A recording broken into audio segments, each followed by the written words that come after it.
नमस्कार, आप देख रहे हैं टीवी 9 राजस्थान। मैं हूं अम्बेश श्रीवास्तव। और देखिए, राजस्थान में पंचायत और निकाय चुनाव को लेकर जो जद्दोजहद है वो लगातार जारी है। विपक्ष आरोप लगा रहा है, सरकार तारीख पे तारीख दे रही है और उधर अब कोर्ट जो है उसने अपना सख्त रुख अख्तियार कर लिया है। राजस्थान में पंचायत और निकाय चुनाव को लेकर बड़ी खबर सामने आई है। लगातार टलते जा रहे इन चुनावों को लेकर हाई कोर्ट ने सूबे की भजनलाल सरकार और चुनाव आयोग से जवाब मांगा है।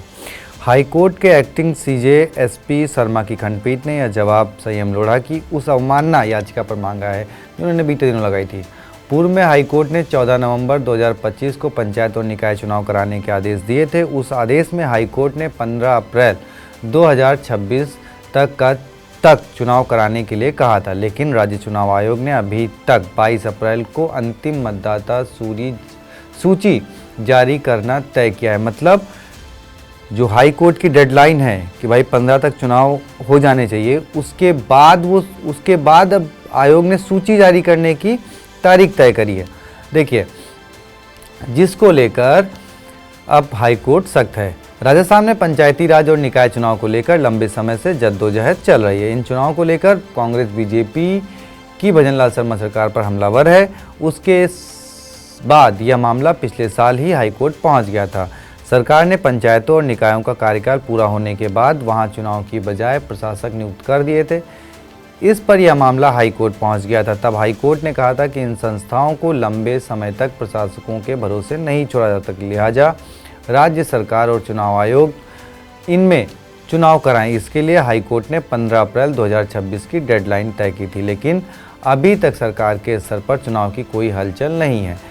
राजस्थान में पंचायती राज और निकाय चुनाव से पहले बीजेपी का अनुसूचित जाति के वोट बैंक पर सियासी दांव, ये कहा जा रहा है। इस मामले में पहले भजनलाल सरकार का तर्क था कि प्रदेश में पंचायतों और निकायों का परसीमन चल रहा है। वहीं परसीमन के बाद बढ़ी हुई पंचायतों और निकायों में अन्य पिछड़ा वर्ग का प्रतिनिधित्व तय करने के लिए गठित किए गए ओबीसी आयोग की रिपोर्ट आना बाकी है। दोनों काम पूरे होते ही चुनाव करा लिए जाएंगे।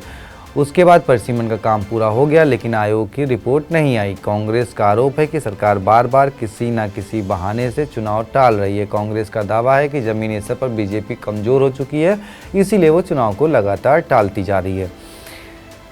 अब इसलिए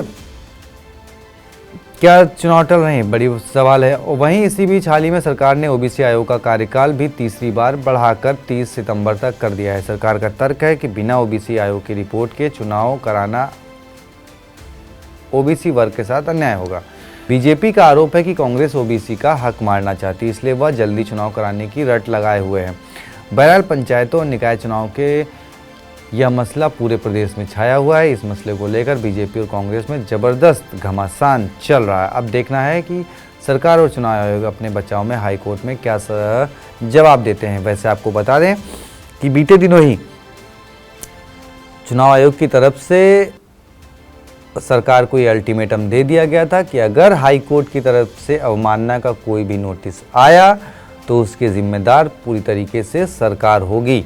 चुनाव आयोग ये पहले ही जता चुका, तो यानी अब कुल मिलाकर ये जो पूरा ठीकरा फूटने वाला है वो सरकार पर फूटने वाला है। सरकार इसमें क्या कुछ करेगी भगवान जाने।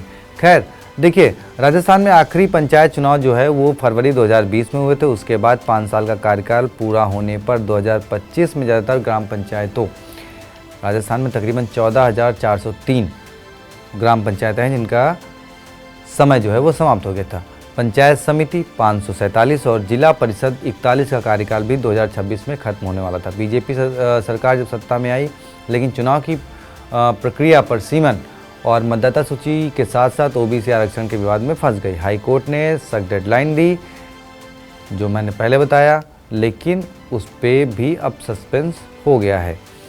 तो इस तरीके से पूरा मामला जो है राजस्थान में पंचायत चुनाव को लेकर अब कुल मिलाकर सरकार पर आकर टिक गया है कि सरकार कोर्ट में जाकर क्या जवाब पेश करती है। तो आप बने रहिए टीवी 9 राजस्थान के साथ, चैनल को सब्सक्राइब करिए और सरकार का क्या रुख रहने वाला है हाई कोर्ट में वो लेकर आपके सामने जरूर आएंगे। बहुत बहुत शुक्रिया, धन्यवाद।